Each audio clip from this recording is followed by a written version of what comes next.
एक नौजवान लड़का एक छोटे से बच्चे को ट्रेन के बाथरूम के अंदर वहीं पे रखा हुआ छोड़ दिया। ठंडी रातों में पूरे ट्रेन के बाथरूम में पानी पानी था। ऐसे ठंड की रातों में पूरा बच्चा ठंडा पड़ चुका था। 36 घंटे तक उस बच्चे को किसी ने देखा ही नहीं था। लेकिन अचानक से ट्रेन के टीटी बाथरूम के अंदर आया और वहां पे जाके देखा कि वो एक छोटा सा बच्चा था। वो उनको बाहर निकाल कर रेलवे स्टेशन पर लेके गए और रेलवे स्टेशन पर उनका ना माता पिता कोई भी नहीं था। तो उनको पता चल गया कि ये एकदम अनाथ बच्चा है, इसको ऐसे ही यहाँ पे ट्रेन के बाथरूम में छोड़ के चले गए हैं। तो कुछ दिनों बाद उस टीटी ने उस ट्रेन के बच्चे को बहुत ज़्यादा ख्याल किया और अपने ज़्यादा घर लेके चला गया। और जैसे ही वो थोड़ा सा बच्चा बड़ा होना चालू हुआ, उसने ट्रेन के टीटी को ही अपना पिता मानने लगा। फिर वैसे ही थोड़े दिनों बाद उस बच्चे का नाम केशव रख दिया। उस बच्चे को ना उसकी नाक बहुत ज़्यादा तेज थी। उसका सपना था कि वो मंडी में जाता था। वो स्कूल जाना पढ़ाई पसंद नहीं थी, वो मंडी में जाता था और अलग अलग तरह की खुशबू सूंघता था। जैसे कचरे की खुशबू हो गई, खाने की खुशबू को, उसे ना अलग अलग तरह की खुशबू लेने का बहुत ही ज़्यादा स्वाद था। तो उसके जो जितने भी वो ट्रेन की टीटी वाले उसके पिताजी थे, उनको समझ में नहीं आया कि इसको पता नहीं क्या, इसको पढ़ाई में तो इंटरेस्ट आता नहीं, इसको पता नहीं कैसे अजीबो गरीब शौक है। वो तो उसकी समझ नहीं पाए। लेकिन थोड़े दिनों बाद ना उसने एक हलवाई की दुकान पर जाके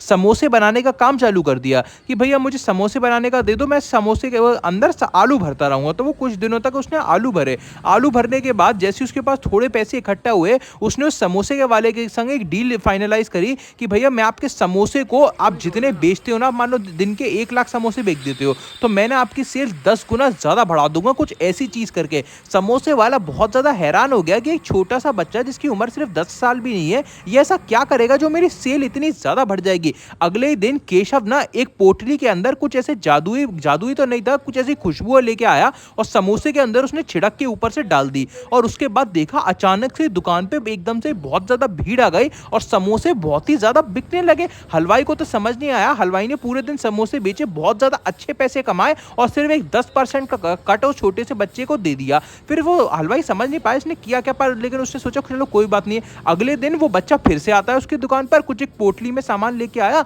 और समोसे के ऊपर छिड़ गया और समोसे बहुत ज्यादा बिकने लगे। आखिरकार उस हलवाई ने उस छोटे से बच्चे से पूछ ही लिया कि बेटा तू ये कर क्या रहा है, तू ये ला क्या रहा है। तो उस बच्चे ने बताया कि मुझे ना खाना बनाने का बहुत ज्यादा शौक है। तो वो घर के अंदर जाके वो ना एक जो मसाले होते हैं, वो सारे मसालों की ना खुशबू, एक सारे मसालों की खुशबू पानी के अंदर डालने के बाद वो इसे पानी के अंदर सारे मसाले की खुशबू भर देता है। और फिर जैसे ही वो अगले दिन लेके आना ना, वो उस पानी को समोसे के ऊपर छिड़क देता है, जिसकी वजह से लोगों की नाक के अंदर वो खुशबू जाने लगती है और लोगों को बहुत ही ज्यादा समोसे की याद आ जाती है और समोसा खाने के लिए बहुत सारे लोग आ जाते हैं। और ये वो छोटा सा बच्चा इसलिए कर पाता है क्योंकि उसकी नाक बहुत ज्यादा तेज थी और उसने एक ऐसी खुशबू बनाई थी जो लोगों को बहुत ही ज्यादा पसंद हो। ऐसी एक फ्रांस की कंपनी ने वहां पे उस बच्चे के बारे में पता चला कि भैया इंडिया के अंदर है, भारत के अंदर एक ऐसा बच्चा है। तो लुई विटॉन के मालिक, जो पूरे 4.5 लाख करोड़ की संपत्ति के मालिक हैं, उन्होंने एक एम्बेसडर्स की एक टीम बनाई और पूरे भारत के अंदर उस बच्चे को लेके आ जाने के लिए भेज ली। फिर वो वैसे ही वो टीम जब भारत आई, तब उसके पिताजी जो ट्रेन वाले टीटी थे ना, उनसे जाके मिले और बोला कि हम आपको ना 50 करोड़